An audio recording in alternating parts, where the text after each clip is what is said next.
Shalom famille, c'est l'heure de méditer notre pain du jour. Laissons-nous guider par le Saint-Esprit à travers notre frère Thierry. Que Dieu vous bénisse.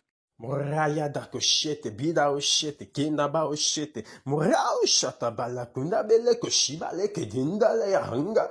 Merci Père pour ta présence encore en ce jour. Merci pour ta fidélité. Merci pour ta grâce. Merci pour ton amour. Merci pour ta puissance déployée au milieu de nous, Seigneur. Et nous venons encore parce que à qui irions-nous? Nous ne savons pas à qui nous pourrions partir. Tu as les paroles de la vie. C'est toi qui détiens les paroles de la plénitude de la vie. C'est toi qui détiens les paroles de notre transformation, Père. C'est toi qui détiens les paroles de notre élévation. À qui donc irions-nous? Voilà pourquoi nous tournons encore nos regards vers toi encore en ce jour, afin de nous attendre à toi. Et nous voulons te bénir déjà pour cette onction suave, cette onction douce qui est en train de transformer notre vie. Béni sois-tu, Seigneur, que louange et honneur, gloire ne reviennent qu'à toi seul. Et je veux bénir ton Saint-Nom pour la vie de ton serviteur, notre berger, le berger Makaye, pour sa fidélité, pour sa grâce, pour ce caractère que tu lui as donné et au travers duquel nous sommes impactés chaque jour. Béni sois-tu, Seigneur, que la gloire te revienne au nom de Jésus. Shalom, famille, que la grâce de notre Seigneur Jésus-Christ, l'amour de Dieu le Père, la communion de l'Esprit soit encore ton partage en ce jour au nom de Jésus. Amen. Alors, frères, nous sommes toujours dans notre thème général qui parle de l'amour de Dieu, source de la plénitude de vie. Amen. Hier, nous avons parlé de la demeure en Dieu. Nous avons dit que la demeure en Dieu, c'est la capacité que le Seigneur nous donne de pouvoir se rendre présent dans sa présence.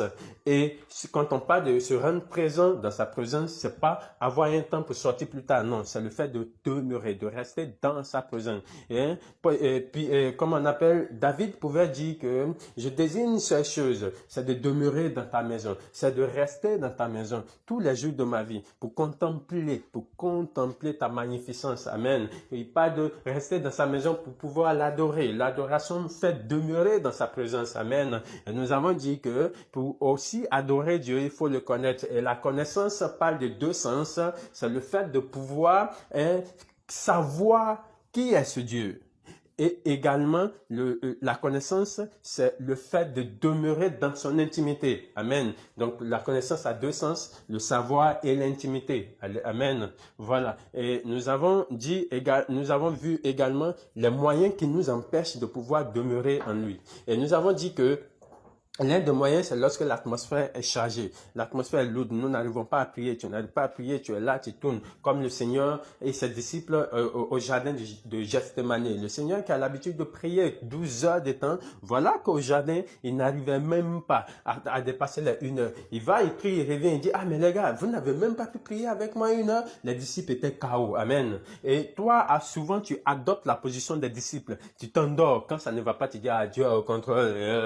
Oh, la chose, c'est pas le fait que Dieu est au contrôle. Je ne prie pas pour être protégé. Je ne prie pas pour être gardé. Non, je prie parce que j'aime Dieu et je veux demeurer dans sa présence. C'est tout. C'est ma raison de prière. Quand un jour, je vous dis une chose, quand un jour, moi, personnellement, je commence à sentir que je veux prier juste pour être protégé, je ne prie pas.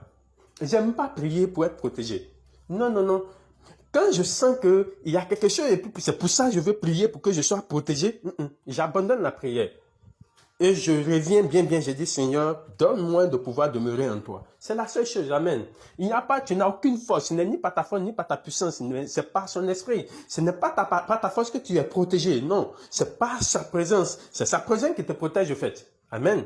Quand tu es dans sa présence, la Bible dit que quand le démon sort, il va dans les lieux arides, il te promène. C'est quand il vient et puis il voit pas Dieu en toi, quand il voit la maison vide là, c'est là il rentre. Quand la maison est remplie de la présence de Dieu, il peut pas rentrer. Il n'est pas, il continue sa route. Alléluia. Amen. Voilà. Donc, c'était un peu...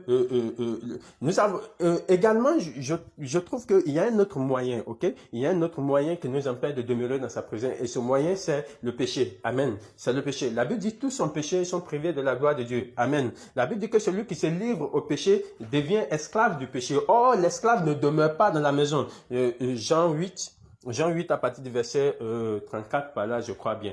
Voilà. Donc, celui qui se livre au péché fait un avec le péché. Celui qui se livre au péché devient esclave du péché. Amen. Donc, l'esclave ne demeure pas dans la maison. Regardez les deux fils prodigues. Eux tous ont eu le même problème. À cause de ça, ils n'ont pas pu rentrer dans la maison. C'est le père qui les a aidés à rentrer plus tard dans la maison. Regardez le premier. Le premier, il allait avec les prostituées, tout ça. Quand il est revenu, le père allait le croiser en route pour changer son vêtement. Quelqu'un pouvait poser la question, mais pourquoi est-ce qu'il ne l'a pas fait rentrer d'abord pour faire... On ne peut pas rentrer dans la maison de Dieu avec la souillure. C'est pas possible. La souillure ne rentre pas dans la présence de Dieu. La présence de Dieu, tout s'écrit saint. Tout s'écrit saint, saint, saint. Amen. Voilà, donc, il fallait que le Père le croise pour le purifier, pour changer son vêtement dehors et le faire entrer. Amen. Maintenant, regardez le deuxième fils qui venait du champ. Quand il s'est renseigné, et puis on dit c'est le fils qui est venu, et puis pour cela, ils ont tué le veau gras, il se met en colère. Et la Bible dit qu'il refuse de franchir le seuil de la maison. Oui, c'est normal. La colère de l'homme n'accomplit pas la justice de Dieu, dit la parole. Donc, étant en colère, automatiquement, tu rentres dans le péché. Amen. Et donc, du coup, étant dans le péché de la colère, il ne peut pas franchir le seuil de la maison. Lui aussi, il est resté dehors. Le père était obligé de sortir encore pour négocier avec lui. Donc, c'est un peu ça, frère. Si tu vois qu'il y a un petit souci qui te dérange dans le cœur, alors, répands-toi. Demande pardon à Dieu. La Bible dit qu'il est juste bon qu'il te pardonne et il te purifie de toute iniquité si tu lui demandes pardon. Amen. 1 Jean 1, verset 9. Donc, adopte cette position désormais de pouvoir. Et puis, je vais te donner un secret, frère. Quand tu vois que tu as péché là, faut pas, n'aie pas l'habitude de garder le ricochet du péché dans ton cœur. Faut pas dire, je vais attendre samedi et aller me confesser là, et attendre. Bon, le soir, quand il a prié là, il a demandé pardon à Dieu. Mon ami, la demeure en Dieu, c'est le fait de pouvoir connecter ton cœur à tout moment. J'ai dit à tout moment, pas à un moment et puis sortir. À tout moment en Dieu. Donc, du coup, quand tu tournes ton visage, tout ton visage, tes yeux sont tombés sur quelque chose qui t'ont fait pécher, automatiquement, Seigneur, je te demande pardon. Prends pitié. Et automatiquement, tu es restauré, on chante ton habit et puis voilà, tu continues dans la présence de Dieu. Amen. Alléluia. Donc, j'avais voulu bien aussi noter ce côté avant de pouvoir continuer avec le thème d'aujourd'hui. Amen. Alors, notre thème d'aujourd'hui, c'est quoi? C'est le fruit, dis avec moi, le fruit de la demeure en Dieu. Le fruit de la demeure en Dieu. Amen. Et la Bible dit dans le livre de Psaume 27, verset 4 à 5, il dit, je demande à l'Éternel une chose que je désire ardemment, je voudrais habiter toute ma vie dans la maison de l'Éternel pour contempler la magnificence de l'Éternel et pour admirer son temple, car il me protégera dans son tabernacle au jour du malheur, il me cachera sous l'abri de sa tente, il me lèvera sur un rocher. Amen. Alléluia. Et au fait, le vrai verset qui nous parle du fruit, je vais dire sur lequel on se base pour parler du fruit et de la demeure en Dieu, c'est le livre de 2 Corinthiens 3 au verset 18. Il dit, nous tous qui, le visage découvert, contemplons comme dans un miroir la gloire du Seigneur, nous sommes transformés en la même image de gloire en gloire, comme par le Seigneur l'Esprit. Amen. Alléluia. Il dit, nous tous qui contemplons, nous tous qui l'adorons, nous tous qui demeurons en lui. Amen. Qui demeurons en lui afin de le contempler, nous tous sommes transformés en une image de gloire en gloire, semblable à celui que nous contemplons, c'est-à-dire au Seigneur Jésus-Christ. Amen. Alléluia. Ça, c'est le fruit, au fait. C'est d'être transformé en une image semblable à Jésus. C'est le fruit. C'est le fruit par excellence. Amen. Maintenant, à l'intérieur de ce fruit se trouvent plusieurs autres grains de fruits. Alléluia. Voilà. Et parmi ces grains de fruits, on peut citer plusieurs. On peut citer plusieurs. Je vais parler d'un truc qui va peut-être te choquer. Il y a certaines personnes que j'apprends, certains chrétiens que j'apprends, je les vois et c'est eux qui courent partout pour chercher délivrance. Ça, je n'arrive pas à comprendre. Désolé, mais je n'arrive pas à comprendre ce truc. Chercher, courir partout juste pour chercher la délivrance. Écoutez-moi, je vais dire une chose qui va peut-être choquer et je crois que le Seigneur, le Saint-Esprit va t'éclairer plus tard. Amen.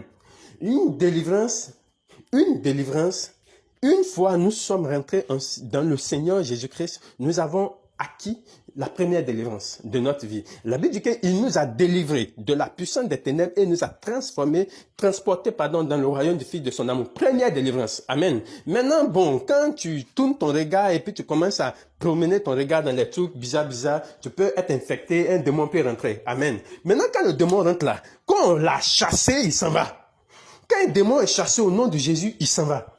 Quand il s'en va maintenant là, mon ami, si tu demeures dans les choses qui vont l'amener à retourner, il va revenir. La Bible dit que quand le démon va là, il se promène, n'est-ce pas? Et il revient. Quand la maison est vide, alors il rentre. Mais quand la maison est occupée par Jésus-Christ, quand tu demeures, attends, le démon même voit que Jésus est dedans.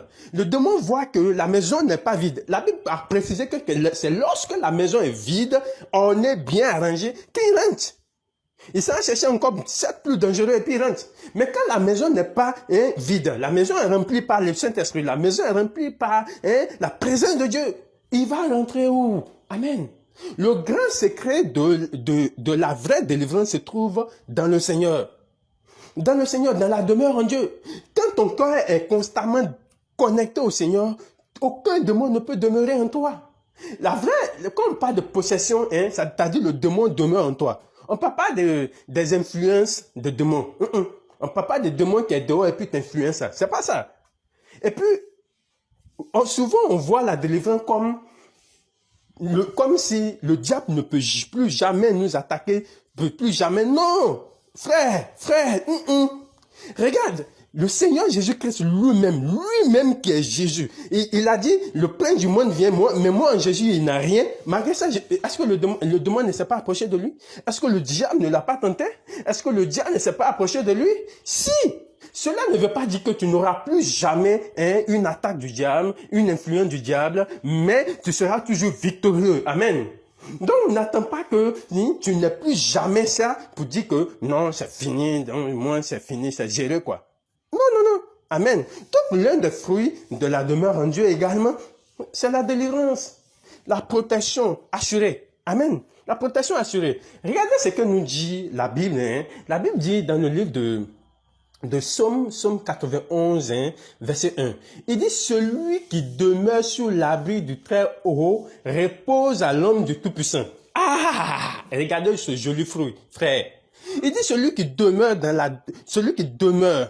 sous l'abri du Très-Haut. Il parle de la demeure encore. Ça dit celui qui demeure dans la présence de Dieu. Celui qui demeure en lui repose à l'ombre du Tout-Puissant. Et quand il parle du repos, il parle de quoi? Il parle du repos. C'est-à-dire, tu te reposes de toutes tes œuvres. C'est-à-dire, le Seigneur te donne le repos. Regardez toutes les promesses qu'on suivi dans le livre de Psaume 81 qu'on aime proclamer et puis on dit, ouais, ça me protège la nuit. Ce psaume a une condition dès le début. C'est celui qui demeure sous l'abri du Très-Haut. Point. Si tu demeures sous l'abri du Très-Haut, tu n'as même pas besoin de proclamer ce psaume-là. Souvent, on fait des proclamations qui n'ont pas le droit d'être faites. On fait des proclamations qui n'ont pas le droit d'être. Celui qui demeure sous l'abri du Très-Haut n'a plus besoin de venir proclamer ça pour que forcément il soit protégé. C'est une promesse qui appartient déjà à celui qui demeure sous l'abri du Très-Haut. Donc, c'est important. C'est très important. OK? Alors, il y a encore beaucoup d'autres fruits. D'ailleurs même, tous les bénéfices du corps du Christ se trouvent dans la demeure dans le fruit de la demeure en Dieu. Amen. On ne peut que citer quelques-uns. Alléluia. Alléluia. Je vais citer quelque chose qui me fait plaisir souvent. Oui, il y a celui-là, ce fruit-là qui nous passionne, nous tous. Amen. C'est quoi ce fruit-là? Ce sont les dons de l'esprit. Oui, ce sont les dons de l'esprit. Les dons de l'esprit, au fait, ce sont les attributs de Dieu que Dieu délègue à son peuple. Voilà. La prophétie comme ça, les révélations comme ça, c'est l'omniscience de Dieu. N'est-ce pas? Les guérisons comme ça, les guérisons, les miracles, tout ça, c'est l'omnipotence de Dieu. Amen. Et quand tu demeures en lui, la Bible dit que tu es transformé en une image semblable à celui que tu contemples. Ah! Donc, c'est un secret, frère.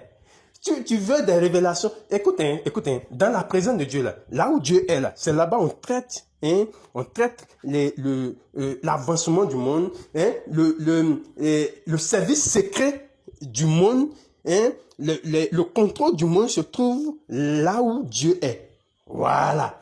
Donc, toutes les nouvelles du monde, là, ça se trouve là-bas. Donc, si tu veux être au parfum de tout ce qui se passe, hein, de ce qui se passe ici, si tu veux avoir des révélations fascinantes, toutes ces choses-là, reste là-bas. Tu sauras.